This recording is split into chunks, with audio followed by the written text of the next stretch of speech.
Hi everyone, this is Wayne Rivers at PCA, where we build better contractors. This week I want to talk about the All Blacks and why rituals matter more than you think. Okay, let me get started. The New Zealand All Blacks rugby team are the most successful sporting team in history. Wait a minute, what about the New York Yankees or the Boston Celtics? But okay, I'm not going to argue with this author. This is from the CEO Daily Briefing, Dr. Lance Mortlock, in April of this year. The All Blacks are the most successful sporting team in history, and they don't dominate solely because of talent. They dominate because they deliberately design environments where preparation is sacred, humility is non-negotiable, and confidence is earned daily. One of the rituals that they undertake is called the haka. What is the haka? It's a traditional Maori posture dance from New Zealand involving rhythmic, shouted chants, vigorous movements, and fierce expressions. It's not merely a war dance, but a profound cultural expression of pride, strength, unity, and identity performed at celebrations, funerals, and sports events to honor, challenge, or show respect.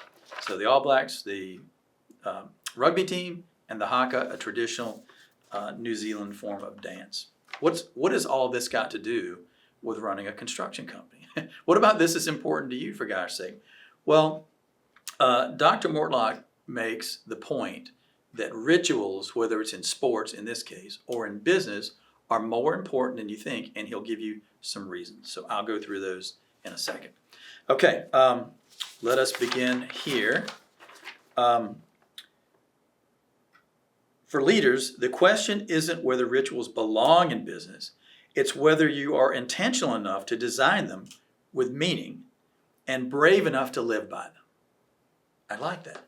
Now, what rituals do you have in your company? We have very few rituals here, but we do have a ritual every single week during our all hands meeting. We go through our mission, vision, and values, and everybody's expected to participate with at least a piece of mission, vision, values, and everybody does. Everybody here, here's at your peer group meeting or at boot camp, ask your facilitator, ask whoever may be there, Molly or Karen or somebody who may be there on the administrative side, ask them to recite PCA's mission or vision or values, and they can do it 100% every single time. It's because it's a ritual and we practice it. We practice it every week. Kieran Reed, who is a famous member of the All Blacks, in fact, he's got some crazy resume. He earned 127 test caps. I don't know what that is in rugby. Is that a good thing? I don't know. Captain New Zealand's All Blacks 52 times. He was the captain 52 times, won 2 Rugby World Cups, and was named World Rugby Player of the Year in 2013. What struck me most in our conversation wasn't his resume, but the way he talked about leadership. Calm, grounded, no theatrics.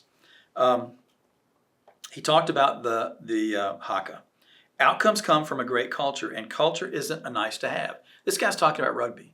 Could he not be talking about the construction business? Could he not be talking about my company or your company? Sure he could. Culture isn't a nice to have, it's performance-based. That context matters because the haka is one of the most recognizable cultural rituals in world sport and one of the most misunderstood. Right before it begins, there's a kind of charged stillness. The air feels tighter, like the stadium is holding its breath. From the outside, it looks like intimidation. Inside the All Blacks environment, it's something hugely different. Lesson number 1 from Dr. Mortlock. He says, the best rituals aren't theater. They're a tether. That's the way I think about our ritual. It's a tether. So whether a consultant is participating in our weekly all hands remotely, and he's in California or Texas or wherever else, it is a tether that we're all in this together. We all believe in the same, we all have the same belief system when it comes to helping contractors get better. 5 things that Mortlock discovered as he studied the All Black rituals. Number 1, preparation. He said that rituals release a cognitive load from the brain and they free it for higher order thinking. That makes sense. That makes sense. You don't, because the ritual is practiced over and over and over again. You don't have to be dialed into what's the next word, what's the next sentence. It's part of you, and it's freeing in a sense. I can understand that. Second, control. Rituals are about control. They help manage chaos. One of the things I've been reading, not that we're looking forward to a recession or anything, but one thing I've been reading about leadership is managing chaos. And whenever there's uncertainty in your business, maybe you have had some bad luck on new business procurement or something, managing chaos by staying ahead of it and delivering rituals to your people so that they can understand we're all in this together. This is something, we're all in something bigger than ourselves. That's a way to manage the chaos. 3, focus. This helps them get into the zone. 4, humility. This is such an important piece of being an integral part of a team. Doing really small things to remind us of how small we really are. When we used to work with family businesses back in the day, this is before construction and PCA so much, we had a psychotherapist that we worked with rather frequently.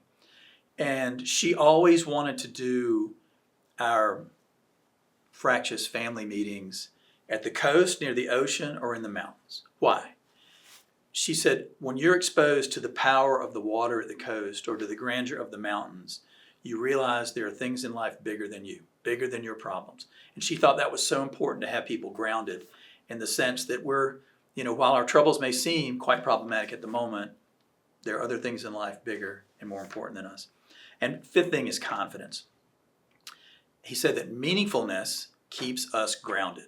Meaningfulness. And I think that's when we talk about our mission, we talk about our values. That's the meaning. That's how we, if we think about culture and the definition of culture, which goes back to my friend Steve Anderson, culture is how we treat each other on our shared journey. And it's so important to have meaning and groundedness among your team. Okay, lesson 2 from Dr. Mortlock. Rituals can be stabilizing in fast-paced environments. Of course they can. What's a faster-paced environment than commercial construction? I don't know. There's probably some out there. Maybe you can email me and tell me, but I don't know what could be faster paced.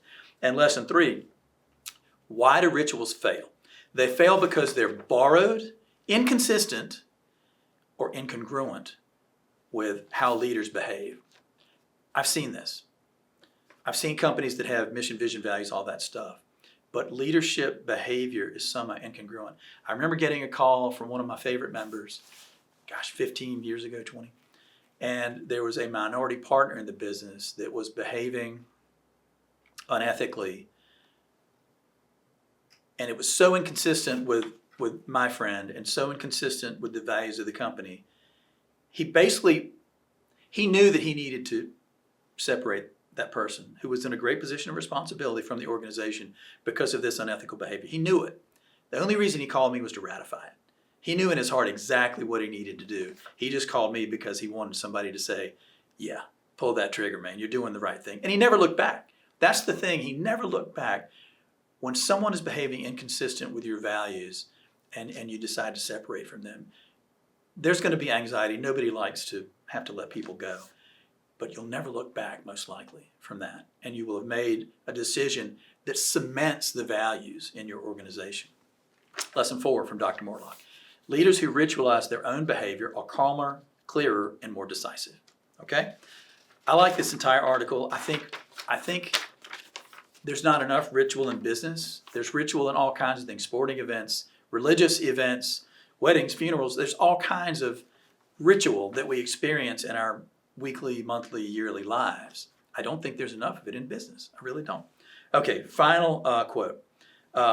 For leaders then, the question isn't whether rituals belong in business, it's whether you're intentional enough to design them with meaning and brave enough to live by them.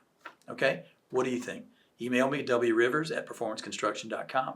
This is Wayne Rivers at Performance Construction Advisors, where we build better contractors.